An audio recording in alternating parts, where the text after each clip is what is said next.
I'm a 28-year-old guy, and my fiance and I have been engaged for about 18 months. We've been together for years, and the plan has always been to get married next spring. We've already booked the venue, paid the deposit for the caterer, and locked in a photographer. All the big stuff is done, so I was starting to feel like we could just relax and enjoy the countdown to our wedding day. But then, all hell broke loose. To set the stage a little, my family is big and pretty close. We have a lot of traditions, and weddings are a huge deal. My cousin, who's 25, just got engaged recently. And while I'm happy for her, she's had a rough time trying to plan her wedding. The main issue? She's been struggling to book a venue for the date she wants. And that's where the drama starts. She's been pretty vocal about being envious of the venue we booked. Every time she brings it up, she calls it perfect and goes on about how her fiance's family can't afford something like that. I didn't think much of it. Lots of people talk about wedding envy when they're planning, right? But I didn't realize how deep her jealousy went until a family dinner a couple of weeks ago. We're all sitting there, having a pretty normal meal, when my aunt, her mom, starts making this weird speech about how amazing it would be if my cousin could use our venue. I'm sitting there, fork halfway to my mouth, thinking it's a joke, but she keeps going. She's talking about how my cousin is younger, and since her fiancé is in the military, there's a chance he might be deployed soon. According to my aunt, it just makes sense for her to get married first, and wouldn't it be so lovely if we moved our wedding date so my cousin could have the venue? At this point, I'm still processing, because what? My fiancé and I had this date booked for over a year. Everything's paid for. But my aunt is dead serious, and my cousin is sitting there nodding like it's a done deal. My fiancé? She's furious, and I can't blame her. The whole thing is completely ridiculous. She doesn't even say a word at the table, just gives me a look that says do not even entertain this idea. So I politely but firmly tell my aunt and cousin that there's no way we're changing our wedding plans. And of course my cousin bursts into tears. Full-on waterworks at the dinner table. She storms out, and my aunt goes after her, throwing us the most disappointed look I've ever seen. The rest of the dinner is just awkward silence, with my parents clearly uncomfortable but not saying much. I thought maybe that was the end of it. Maybe my cousin would cool down, realize how insane the whole idea was, and we could all move on. But nope. The next day, my phone is blowing up. Texts, missed calls, voicemails, you name it. It's all from various family members, and the general message is that I need to think about family unity and be the bigger person. My aunt must have gotten to them first because everyone is acting like it's some small ask. Like all we'd have to do is snap our fingers and the wedding plans would magically change. Some of the messages are trying to guilt trip me into giving in. It's just one small sacrifice for the sake of family harmony, they say, as if moving an entire wedding is no big deal. My mom calls and starts talking about how weddings are supposed to bring families together, not divide them. She's going on and on about how disappointed my grandmother would be if the family couldn't get along for such an important event. Meanwhile, I'm sitting there staring at my phone, feeling like I'm living in some kind of weird alternate universe. My fiancé is, understandably, furious about all of this. She doesn't even want me to entertain these conversations, and I don't blame her. It's our wedding, and we've worked hard to make everything perfect for us. I'm feeling overwhelmed, so I do what any rational person does in the age of the internet. I turn to Reddit. I throw up a post explaining the situation, asking if I'm being unreasonable for refusing to change our wedding date. I'm half expecting people to say, yeah, family comes first, you should consider it, but the response is intense. The post blows up. People are furious on my behalf, telling me to stand my ground and not give in to this crazy request. Reddit's support is great, but it also makes me realize how ridiculous this whole situation is. My cousin even texts me an ultimatum. Either I give up the date, or she won't come to the wedding, and she'll make sure the rest of the family doesn't either. I didn't think things could get worse, but now it feels like my whole family is turning against me because I won't let my cousin hijack our wedding. At this point, I don't know what to do. I'm trying to stay calm and not let this ruin the excitement of our wedding, but the pressure is getting intense. My fiancé and I are on the same page. We're not changing anything, but with the family piling on the guilt and my cousin basically threatening to blow everything up, it feels like this is just the beginning of a much bigger mess. Update 1. I woke up the next morning to a phone buzzing nonstop on my nightstand. Half asleep, I reached over, thinking maybe it was work or a random spam call. But no, it was family. Again, more texts, more missed calls. My grandmother was leading the charge this time, urging me to do the right thing and keep the family together. It was like they'd all gotten the same script overnight. Everyone was suddenly on board with this idea that I should just hand over our wedding date like it was no big deal. The guilt trip was real, and I could feel the pressure building. By mid-morning, I was trying to shake it off, but then my parents showed up at our place unannounced. They looked serious, and I knew this wasn't going to be a casual visit. My fiancé and I let them in, and right away they jumped into this whole spiel about family traditions. My dad was saying how, in our family, it's always been customary for the younger cousin to marry first if they're ready. My mom was trying to be more emotional about it, saying how torn up the family is, and how she's worried this whole situation is going to cause a permanent rift. It was heavy. My fiancé wasn't having any of it. She stood her ground, calmly but firmly letting them know that we weren't going to move our wedding date. She explained again that everything was booked, paid for, and planned. Changing anything now would cost us thousands of dollars, not to mention the stress it would cause. My parents looked shocked, like they hadn't expected her to be so direct. Then, out of nowhere, my mom broke down crying. She kept saying she couldn't handle the idea of the family being divided over this, and she begged me to reconsider. It was brutal seeing her that upset, and for a moment I felt torn. But I also knew that this was an impossible situation. Changing our wedding plans just to make everyone happy wasn't fair to my fiancée or to me. Before I could say anything, my younger brother, he's 22, chimed in. He's usually quiet when it comes to family drama, but this time, he backed me up. He told my parents they were being unreasonable and that I should just do what makes me happy. He even offered to be my security at the wedding if things got out of hand with the family. My parents didn't really know how to respond to that, so they left, still upset, but maybe realizing they weren't going to change my mind. Later that day, things got even messier. My cousin had gone on Facebook and posted one of those super passive-aggressive statuses. Something about how some people can be so selfish and how she was disappointed in the people who were supposed to be there for her during this stressful time. I knew it was aimed at me, but the kicker was how many family members were liking and commenting on it. More drama, more fuel to the fire. Then my aunt called. This time she wasn't being polite. She flat out accused me of ruining her daughter's wedding dreams. She went on about how my cousin was now talking about eloping because she was so stressed out from all of this. It felt like every conversation with them was some new layer of guilt, but it wasn't going to work. My fiancé and I had already decided that we weren't changing anything. My aunt hung up on me, still furious. At that point, my fiancé suggested we go low contact with the family for a while. She was right. The constant calls, messages, and Facebook drama were taking a toll on both of us. So we made a plan to step back from the family until the wedding was over and focus on us instead. I reached out to our wedding planner to see if there was any possibility of my cousin sharing the venue on a different weekend, just to see if that could calm things down. But no luck. The planner told us that the venue was booked solid for months. It wasn't even an option. Feeling drained, my fiancé and I decided to take a break from everything and plan a weekend getaway.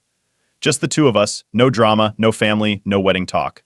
It was what we needed to reset and get our heads back on straight. Meanwhile, my cousin's fiancé texted me, apologizing for all the drama. He seemed genuinely embarrassed and said he'd tried talking to her, but nothing was working. I appreciated the gesture, but it didn't change the fact that my cousin and aunt were still in full meltdown mode. As if things couldn't get worse, the family group chat exploded. Relatives were taking sides. Some were backing me up, saying this whole thing was ridiculous, while others were calling me selfish for not bending to family tradition. It was a full-blown family war, with people I hadn't heard from in months suddenly weighing in on the situation. It was all too much. I ended up booking a session with my therapist to help process all the guilt and pressure. Reddit was still blowing up with support from strangers, telling me to stick to my guns and cut off anyone toxic in my life. And they weren't wrong. I started to realize how much I'd been bending over backward to accommodate my family, and enough was enough. I wasn't going to let this drama overshadow our wedding. This was supposed to be about my fiancé and me, and it was time to start acting like it. Update 2. A few days after we decided to go low contact with my family, things took a dramatic turn. My cousin had what I can only describe as a full-on meltdown. I woke up to a massive text message from her, about 10 paragraphs long, saying I had ruined her life and that I was responsible for destroying her wedding plans. She went on about how she had been dreaming of this perfect wedding since she was a little girl, and now that dream was falling apart because I wouldn't give her our venue. She was throwing every guilt-tripping tactic she could think of at me, talking about how I was older and should be more mature, and how she needed the venue more than I did because her fiancé might be deployed soon. It was completely over the top, and honestly, pretty exhausting to read. But I didn't respond. I figured engaging with her would only make things worse. Apparently, that wasn't enough for my aunt. She escalated things by calling my parents and laying down an ultimatum. Either I give up the wedding date, or they won't speak to me again. My mom called me afterward, and I could hear the stress in her voice. She was trying to hold it together, but I knew she was struggling. She told me how heartbroken she was that the family was being torn apart over something like this and begged me to reconsider one last time. I told her that I wasn't changing my mind, and while she didn't say it, I could tell she finally understood that this wasn't going to go away.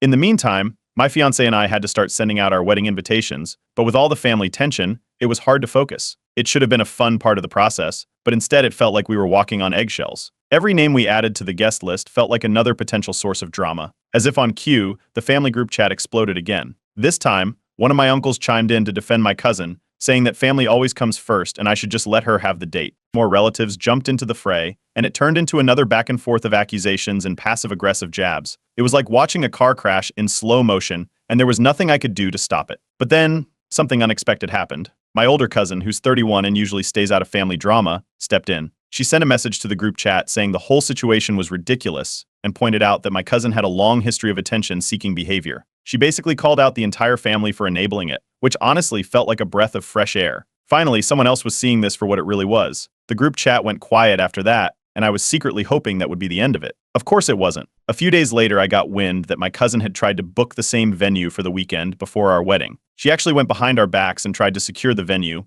but thankfully it was already booked for another event, so her plan didn't work. The venue staff must have seen this coming because they contacted me to let me know what had happened. I wasn't surprised, but I was definitely annoyed. To make matters worse, her fiancé reached out to me again, apologizing profusely. He told me he had tried everything to get her to let it go, but she just wouldn't drop it. He was clearly embarrassed, and I actually felt bad for the guy. It seemed like he was caught in the middle of this whole mess too. And then, in a surprising turn of events, my parents finally came around. After hearing about the latest stunt my cousin pulled with the venue, they told me I was doing the right thing by sticking to my plans. It was a relief to have their support, but they still urged me to keep the peace with the rest of the family, which was easier said than done. At this point, my fiancé and I had had enough. We made the decision to go completely no contact with my cousin and her immediate family until after the wedding. It wasn't an easy choice, but it felt necessary. There was just too much stress and drama, and we needed to focus on making our wedding day what we wanted it to be. My fiancé's parents, who had been watching all of this unfold from the sidelines, expressed concern that the drama might overshadow our wedding, but they fully supported us in cutting ties. They assured us that, no matter what, they were there for us, and it felt good to have that kind of unwavering support. Meanwhile, Reddit continued to rally behind us. Every time I posted an update, more people shared their own stories of family drama,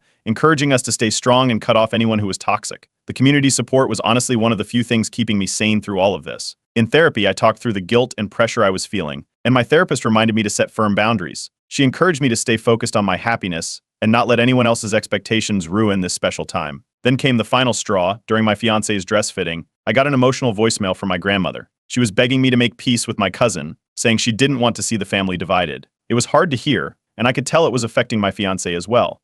But despite everything, we were determined not to let this drama ruin our big day. With my fiancé's constant support, we decided to push forward with our plans. No matter what happened, we were going to make our wedding day about us and the love we shared, not about the family drama that had been trying to overshadow it. Update 3. A week after deciding to go no contact with my cousin and her immediate family, things somehow managed to get even worse. I got a call from the wedding venue manager early one morning, and right away, I knew something was wrong. The manager explained that someone had called pretending to be me, trying to cancel our venue booking. Luckily, they flagged the request as suspicious and didn't go through with it. But the fact that someone had actually tried to sabotage our wedding hit hard. It didn't take long to figure out who was behind it. The venue manager gave us the date and time of the call, and everything lined up perfectly. It had to be my cousin. There was no one else who would be this desperate or petty. I was shocked, but at the same time, not entirely surprised. She had already tried booking the venue for the weekend before our wedding. Clearly, this was her next move. When I told my fiancé what had happened, she was furious and immediately wanted to involve the police. She was right, it was impersonation,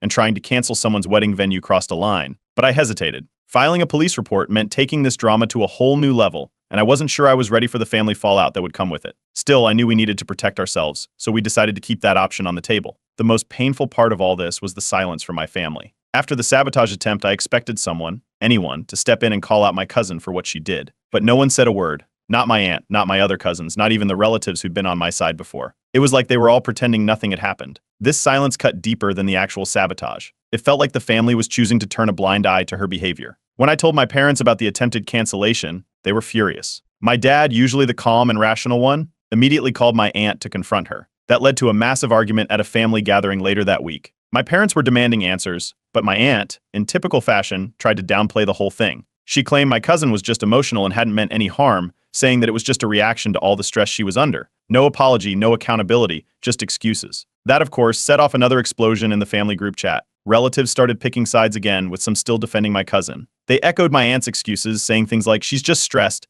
and it's just wedding drama. She didn't mean it. But others, thankfully, were disgusted by what she'd done. A few people messaged me privately, saying they couldn't believe she'd stooped so low. As for my cousin, she finally sent me a text. It wasn't much of an apology, though. She wrote that she was acting out of stress and hoped we could move past this. It was infuriating. After everything she'd done, the Facebook drama, trying to steal the venue, and now sabotaging our wedding plans, this half-hearted apology felt like a slap in the face. There was no mention of what she actually did or any real acknowledgement of the harm she caused. I decided I'd had enough. I posted an update on Reddit, explaining the sabotage attempt and how my cousin had pretended to be me to cancel the booking. The response was overwhelming. The post went viral again with thousands of comments pouring in.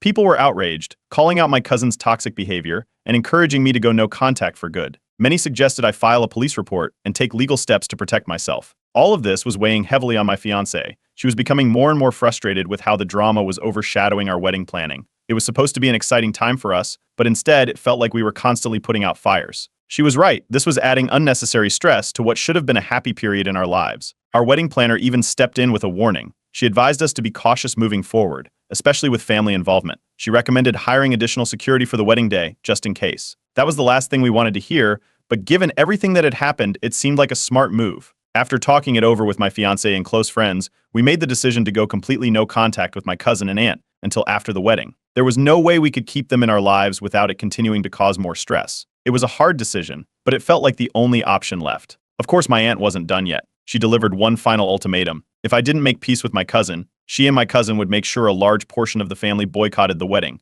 I didn't even bother responding. At this point, it felt like their threats were empty and manipulative, and I wasn't going to let them bully me into giving in. In the end, we did file a police report. We wanted to have everything documented in case anything else happened. It wasn't about getting anyone arrested. It was about protecting ourselves and having legal protection moving forward. It felt like a weight had been lifted off our shoulders once we made that decision. Despite the ongoing drama, my fiancé and I pushed forward with our wedding plans. We hired extra security, finalized our guest list, and decided to focus on the people who were truly supportive. It wasn't going to be the picture-perfect family wedding we had originally envisioned, but we were determined not to let my cousin ruin our big day. This was our wedding, and we were going to make it special, no matter what. Update 4. The boycott wasn't just an empty threat. My cousin followed through, rallying a decent chunk of the family to refuse to attend the wedding. Several aunts, uncles, and cousins who I thought would come sent us messages or just went silent altogether. It felt strange seeing so many empty RSVPs rolling in, knowing they'd been swayed by her manipulative tactics. It wasn't just a simple "I can't make it." It was clear they were taking sides, and it stung more than I wanted to admit. My parents were struggling with it the most. They'd been fully supportive of our decision to hold firm on the wedding plans, but they were hurt seeing the family torn apart like this. They tried to convince a few relatives to reconsider, but most of them wouldn't budge. It was like they'd drawn a line in the sand, and nothing was going to change their minds. By the time the wedding rehearsal came around, the tension was thick in the air. The absence of those family members was noticeable, and it cast an awkward shadow over the evening. My fiancé's family, thankfully, was incredibly supportive. They'd been watching this entire circus from the sidelines, and while they were concerned about how all of this might affect the wedding day, they were there for us 100%. Their presence and calm energy helped offset the tension, but you could still feel the rift hanging over everything. Luckily, our close friends came through in a big way. Many of the roles family members were supposed to fill, like helping with setup and coordination, were quickly taken over by our friends. They rallied around us, stepping up to make sure everything would run smoothly. Honestly, without them, I don't know how we would have managed. They kept the mood light, which helped ease the pressure and allowed us to focus on the excitement of getting married. Meanwhile, my cousin had shifted gears and was posting nonstop on social media about her own wedding. It was like she was trying to distract everyone from our wedding by throwing all the attention onto hers. The timing was no accident. It felt like a calculated move to steal the spotlight. And then, things took another turn. A friend of mine who was still connected with some of my cousin's friends sent me screenshots of private messages between them. In these messages, my cousin openly admitted she wanted to ruin my wedding out of pure jealousy. She even laughed about how successful she'd been in getting people to boycott. The messages were brutal. They painted her in the worst possible light, and seeing her true intentions written out like that hit hard. Those screenshots didn't stay private for long. They started circulating around our family, and soon enough, a social media war broke out. Some relatives rushed to defend her, saying she was just young and emotional and had acted out of stress. But others, thankfully, were horrified. A few who had initially sided with her even reached out to apologize and offered to come to the wedding, though it was too little too late. I updated my Reddit post with the leaked messages, and as expected, the response was intense. Reddit exploded with outrage. People were disgusted with her behavior, and the support I received was overwhelming. Some users suggested going completely no contact with anyone who defended her, and as tempting as that was, I knew I needed to focus on the wedding. I wasn't going to let this mess consume any more of my energy. My therapist's advice was the same. She encouraged me to focus on the joy of the wedding and not let these toxic family members steal that from me. The no-contact decision felt more and more like the right move with each passing day. As we got closer to the wedding, my fiancé's family stepped in even more, offering both emotional and logistical support. They filled the gaps left by the boycotting relatives without missing a beat. It was a huge relief to have them there, making sure everything was in place and that we felt surrounded by love, not drama. Given all the sabotage attempts, we decided to hire extra security for the wedding. It wasn't something we ever thought we'd need, but with everything that had happened, it was better to be safe than sorry. The last thing we wanted was for my cousin to pull some last-minute stunt and ruin our big day. When the wedding day finally arrived, there was a mix of excitement and nerves. We were both a little on edge, wondering if there would be any interference from my cousin or those boycotting family members. But as the ceremony began, all of those worries started to melt away. The people who truly cared about us were there, and that's what mattered. The absence of several family members was noticeable, but surprisingly, it didn't dampen the mood. Instead, we focused on the love and support from the people who showed up. We had a beautiful ceremony, surrounded by friends and the family members who actually wanted to be there. As the day went on, all the drama seemed to fade into the background. The reception was full of laughter, dancing, and moments we'll cherish forever. In the days that followed, I felt an overwhelming sense of relief. The wedding was a success, and it had gone off without a hitch. But I also knew that my relationship with certain family members had been permanently damaged. There was no going back from what had happened, and I was okay with that. The people who truly mattered were there for us, and in the end, that's what counted. We'd made it through all the chaos, and now we could finally move forward with our lives, leaving the family drama behind us. Update 5. A few months after our wedding, my cousin's big day was approaching, and I started hearing whispers that things weren't going well on her end. Rumors were floating around about vendors canceling last minute, and apparently she was having some major financial issues. People in the family were talking, but no one wanted to say anything directly to her, probably because of how sensitive things had become. I kept my distance, not wanting to get involved, but it wasn't long before things came to a head. Just a week before her wedding, the bomb dropped. Her wedding venue canceled on her. There was some error with her booking, and the venue had double booked for her date. When I heard this, I couldn't help but feel a twinge of karmic justice. After everything she had tried to pull with our wedding, this felt like the universe giving her a taste of her own medicine. I wasn't gloating, but I can't say I was surprised. You can only throw so much negativity around before it comes back to bite you. Then, of course, the inevitable happened. My aunt reached out, completely panicked. She begged me to help save my cousin's wedding. She went on about how I was family, and surely I could pull some strings to find her another venue at the last minute. The sheer audacity of it left me speechless. After all the drama, the sabotage attempts, the family turning against me, they expected me to swoop in and fix everything? I wasn't having it. I politely but firmly told my aunt that I couldn't help, and frankly I didn't want to. After everything they'd put us through, I wasn't going to sacrifice my peace or well-being for them. My fiancé backed me up 100%, and we decided together that we were officially done with that kind of toxic behavior. No more bending over backward to make other people happy, especially not the ones who had tried to ruin our wedding. As expected, the backlash was immediate. My aunt and cousin once again rallied the family against me, accusing me of being cold-hearted and selfish for not stepping in to help. Some relatives started reaching out, trying to guilt me into changing my mind, but this time I was stronger. I wasn't going to let them manipulate me. I stood firm and ignored the drama. When the cousin's wedding day finally arrived, it was a chaotic, scaled-down event. She'd managed to pull something together at the last minute, but it was far from the grand affair she had been bragging about for months. Most of the family who had boycotted my wedding showed up for hers, but the tension was palpable. I didn't go, of course, but from what I heard, the whole event felt strained, like no one really wanted to be there. It wasn't the fairy tale wedding she had envisioned, and honestly, it felt like she'd gotten exactly what she deserved. In the aftermath, I found myself reflecting on everything we'd gone through with my family.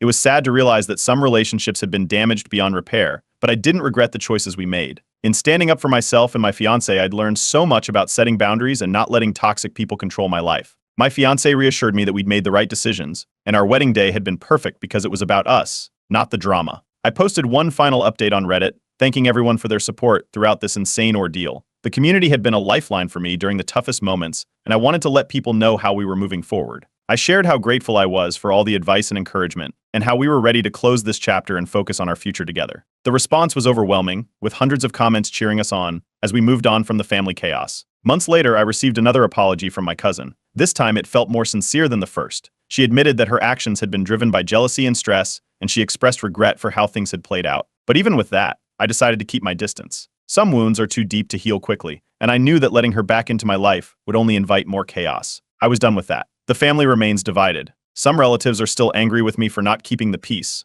while others have come around and now see my cousin for who she truly is. It's a strange feeling, knowing that some people in my family may never forgive me, but I've made peace with it. You can't please everyone, and I'm done trying. Through all of this, my bond with my close friends has only grown stronger. They stood by me during every meltdown, every ridiculous twist in this saga, and they showed me what true support looks like. I'm incredibly grateful for the people who chose to stand by us through thick and thin. Looking back, I have no regrets about how I handled the situation. I'm proud of the boundaries we set, and I feel like I've learned some valuable lessons about dealing with toxic family dynamics. It was a rough road, but it's made me stronger in the long run. Now, my fiancé and I are focusing on our future together. We're planning the next chapter of our lives, building something that's centered on love, respect, and most importantly, peace. The family drama may never fully go away, but we're ready to move forward without it weighing us down. As I close this chapter on Reddit, I want to thank the community again for helping me navigate one of the toughest times of my life. Without your support, I don't know if I'd have been able to stand up for myself the way I did, but now we're moving on, and it feels empowering. Here's to new beginnings, drama-free.